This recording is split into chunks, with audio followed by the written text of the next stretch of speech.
నమస్తే welcome back to our channel. So game changer trailer already చూసే ఉంటారు. దాని గురించి ఇప్పుడు డిస్కస్ చేద్దాం. ప్రస్తుతం మనతో పాటు కిరణ్ పోల్దాస్ గారు సీనియర్ జర్నలిస్ట్ ఉన్నారు. నమస్తే సార్. నమస్తే అండి. సార్ అసలు game changer trailer full Boost ఇచ్చేసింది అండ్ అసలు ఆగే అవకాశం లేదు. ఎప్పుడు థియేటర్స్ లో వెళ్ళి చూస్తామా బిగ్ స్క్రీన్ మీద అనే క్యూరియాసిటీ ఎక్కువ అయిపోయింది అనమాట. సో మామూలుగా గేమ్ చేంజర్ ట్రైలర్ గురించి ఇప్పుడు మాట్లాడదాం సార్. మామూలుగా కాదు, ఒక రేంజ్. సూపర్ ఉంది అసలు. పాటలు ఎక్కడో డిసప్పాయింట్ చేసినాయి అని చాలా మంది అనుకుంటున్న తరుణంలో మెగా ఫ్యాన్స్ కూడా కక్కలేక మింగలేకున్నారు. పాటలు ఎక్కడో మనం అనుకున్నంత హైలో లేవు పాటలు అని ఎక్కడో కొంచెం లోపల డిసప్పాయింట్ అవుతున్నారు. బట్ నేను మొన్న ఒక దీంట్లో కూడా చెప్పాను మీకు, మొన్న ఒక వీడియోలో కూడా పాటలు చూడటానికి కనుల విందుగా అయితే ఉండబోతున్నాయి. రెహమాన్ సంగీతంలో పాటలు కూడా వెంటనే ఆకట్టుకో, వినగా ఆకట్టు. అదే తరహాలో తమన్ను కూడా చేయమని చెప్పినట్టున్నాడు అని చెప్పేసి అన్నాను కదా. అట్లా ఇవాళ ట్రైలర్ ఇచ్చిన బూస్ట్ అండి, వా నెక్స్ట్ లెవెల్. అంతే విజువల్ ట్రీట్ అని చెప్పొచ్చు అస్సలు సార్. రామ్ చరణ్ శంకర్ని మళ్ళీ ఒక్కడు శంకర్ కనిపించాడండి. ఆ సెంటిమెంట్ సీన్లు కానివ్వండి, ఆ హీరోయిటిక్ సీన్లు కానివ్వండి, ఎలివేషన్ సీన్స్ కానివ్వండి, అసలుకి ఆ పాటల్లో ఆ విజువల్ వండర్స్ కానివ్వండి, వాళ్ళ ఫుల్ ట్రీట్ ఉంది, ఫుల్ మీల్స్. అసలు ట్రైలర్ అంటే ఒక ఫుల్ మీల్స్ లాగా ఉంది, అద్భుతం అని చెప్పాలి ఒక్క ముక్కలో. సో మనము నిజంగా ఇంత ట్రైలర్ ఎక్స్పెక్ట్ చేయలేదు అసలు. సీరియస్లీ మనం ట్రైలర్ ముందుకు ఒక వీడియో చేశాం కదా, ట్రైలర్ ఎలా ఉండబోతోందో అని అనుకున్నాం కదా. ట్రైలర్లో ఇప్పటికీ అన్ప్రెడిక్టబుల్గానే ఉంది ట్రైలర్. ఒక విషయంలో మాత్రం ఏంట అన్ప్రెడిక్టబుల్ అంటే, ఇంతకీ రామ్ చరణ్ గారు ఒకరా ఇద్దరా ముగ్గురా అనేది అన్ప్రెడిక్టబుల్గా ఉంది. రామ్ చరణ్ గారు రైతుగా కనపడుతున్నారు, ఐఏఎస్ గా కనపడుతున్నారు, ఐపీఎస్ గా కనపడుతున్నారు, స్టూడెంట్ గా కనపడుతున్నారు. ఇందులో ఏంటబ్బా ఇది, అదే అన్ప్రెడిక్టబుల్ అంటున్నారు అంతా. ఈ అన్ప్రెడిక్టబుల్ మన సినిమా రిలీజ్ అయిన తర్వాత తప్ప తెలిసే అవకాశం ఎక్కడా లీక్ అవ్వట్లేదు. చాలా జాగ్రత్త తీసుకున్నట్టున్నారు. ఆయన క్యారెక్టరైజేషన్ ఎక్కడా లీక్ అవ్వట్లేదు. అయితే మనకి హోల్ అండ్ సోల్ గా చూస్తే సినిమా ఈ ట్రైలర్ చూశాక ఒకటైతే బాగా అర్థమైంది. ఒక పొలిటీషియన్ కి ఒక సాధారణమైన ఒక రైతు నాయకుడికి మధ్య ఒక పోరాటం ఫ్లాష్ బ్యాక్ లో జరుగుతుంది. అదే పొలిటీషియన్ కి ఈ రైతు నాయకుడు కుమారుడితోటి ఇప్పుడు ప్రజెంట్ జనరేషన్ లో మళ్ళీ వార్ నడుస్తూ ఉంటది. ఆ రోజు రైతు నాయకుడికి ఎలాంటి అవమానాలు ఎదురయ్యాయో అలాంటి అవమానాలు తిరిగి ఇచ్చి పడేశాడు రామ్ చరణ్ ఇప్పుడు ఐఏఎస్ ఆఫీసర్ క్యారెక్టర్ లో. ఇంకొక కీలకమైన అంశం మీరు చూడండి, 48,000 కోట్ల రూపాయల బియ్యం అక్రమ రవాణా. పవన్ కళ్యాణ్ గారు దాన్ని బద్దలు కొట్టి సీజ్ ద షిప్ అన్నాడు. ఇప్పుడు రామ్ చరణ్ ఆ సినిమాలో సీజ్ ద రైస్ అంటున్నాడు. ఆ మిల్లులన్నీ కూడా బంద్ చేయించాడు. దాంట్లో ఫస్ట్ ఆయన అనే డైలాగే, ఒక్క ముద్ద చాలు, ఒక్క ముద్ద తగ్గించుకుంటే మీకేం కాదు, కానీ అది 1,00,000 చీమలకు భోజనం కడుపు నింపుతుంది, ఒక్క ముద్ద అంటాడు. అనగానే రౌడీలందరూ అంటుంటారు అనమాట, విలన్ గ్యాంగ్ వాళ్ళు, ఒక్క ముద్ద అంటారా, ఇచ్చేద్దాంరా ఐఏఎస్ ఆఫీసర్ కలెక్టర్ గారికి అని. ఆ సీన్ ఎక్కడ గుర్తొస్తుంది? నాయక్ సినిమా చూసారా మీరు?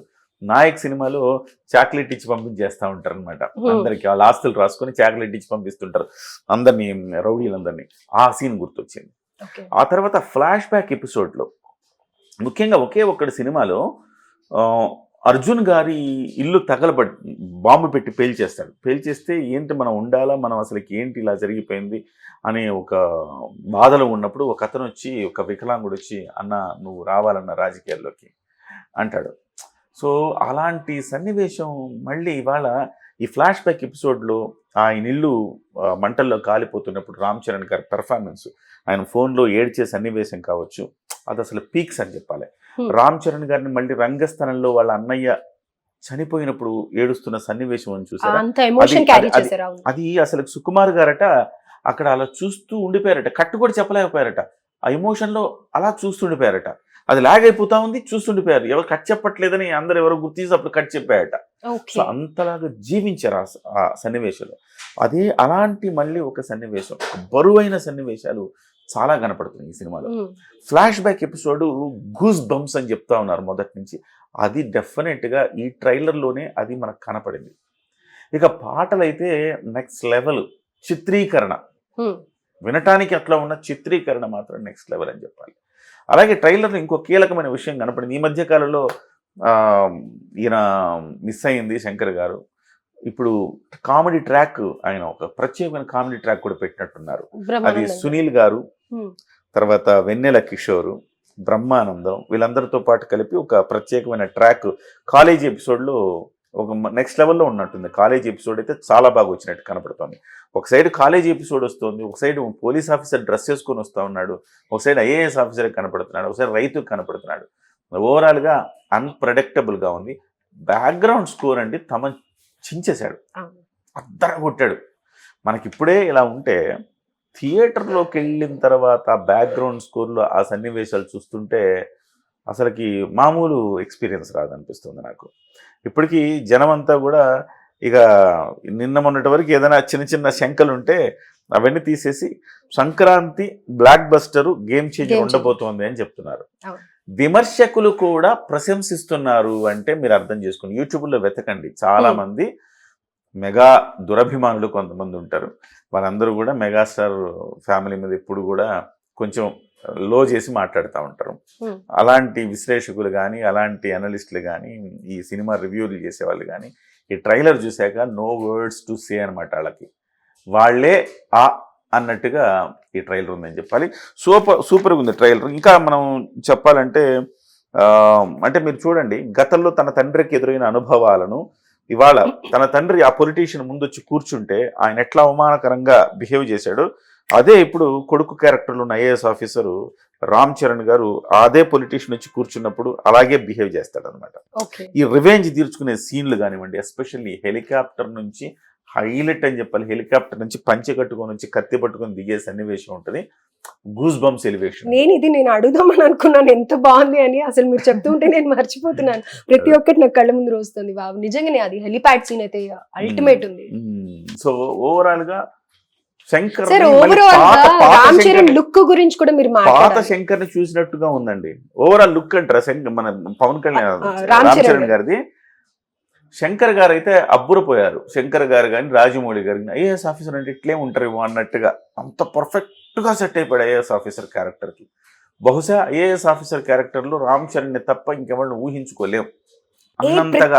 క్యారెక్టర్ లో దానికి తగ్గట్టు కాలేజ్ స్టూడెంట్ పాత్ర అయితే మళ్ళీ మగధీరలో పవన్ రామ్ చరణ్ చూసినట్టు కనపడుతుంది. మగధీర సినిమాలో ఆ జుట్టు అది కాస్త ఊగుతూ, సో ఆ రకంగా మీరు అన్నట్టు ఆరెంజ్ ఆ సినిమాల్లో రామ్ చరణ్ కనపడ్డట్టుగా చాలా బాగా ఉంది అది. ఇక రైతు అంటే ఎమోషన్ క్యారెక్టర్, అది రైతు నాయకుడి క్యారెక్టర్, ఎమోషన్ క్యారెక్టర్. డెఫినెట్గా భారతీయుడి సినిమాలో ఫ్లాష్ బ్యాక్ సన్నివేశాన్ని గుర్తు తెచ్చే భారతీయుడు ఒకే ఒక్కడు. అలాగే ఇలా ఈ రెండు సినిమాల్ని మనకి మిక్స్ చేసేస్తే భారతీయుడు 1, 2 గురించి చెప్పట్లే నేను. భారతీయుడు 1 ఈ ఒకే ఒక్కడు మిక్స్ చేసి కొడితే ఇది గేమ్ చేంజర్ అనాలేమో అనుకుంటున్నా. అలాగే జెంటిల్మెన్ లో కూడా అర్జున్ సినిమాలు అది కూడా ఒక అంటే సమాజానికి మంచి చేసే ఒక క్యారెక్టర్లు అవి.